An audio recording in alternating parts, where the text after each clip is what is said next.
Heart-wrenching milestone in the battle against the coronavirus. More than 500,000 Americans have now lost their lives to COVID-19. Here in Massachusetts, more than 15,000 people have died, with that number creeping up every day.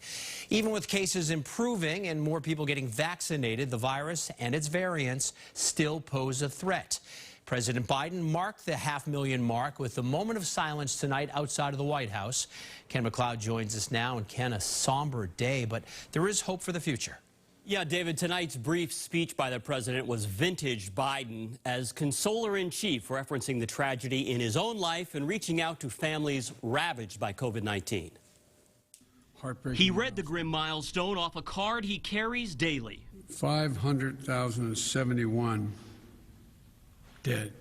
It's a reminder of the nation's pain, symbolized minutes later by 500 candles outside the White House, where the president led a moment of silence. We have to resist becoming numb to the sorrow. But that's hard now that COVID has killed more Americans than World War I, II, and Vietnam combined. I think it's overwhelming and sad that we have to mark such an occasion. Lisa Sullivan's elderly mom died from COVID at a Belmont nursing home last April. Her broken-hearted dad then gave up on his cancer treatments and died in September.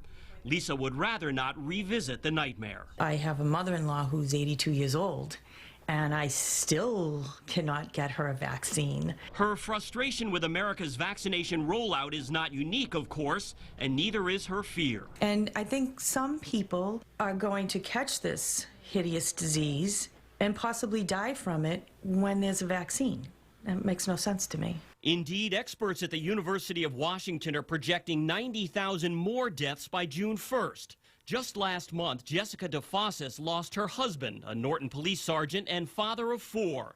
And she's become a vocal advocate for staying the course on those familiar COVID basics like masks and distancing. I know it's hard, but there is nothing as hard as losing someone important in your life when it could have been prevented. This nation will smile again. This nation will know sunny days again. Tonight, as the president asked Americans to remember those lost, he also urged them to use the memory as a springboard for healing. And he reminded all of us that this year of profound loss also featured profound courage. Let this not be a story of how far we fell, but of how far we climbed back up. We can do this. This was not an effort to sell his $1.9 trillion COVID relief plan. President Biden never even mentioned it. But he did say that one of the greatest tragedies of this pandemic is that so many Americans had to die with no family at their bedside. Lisa? So painful. Ken, thank you.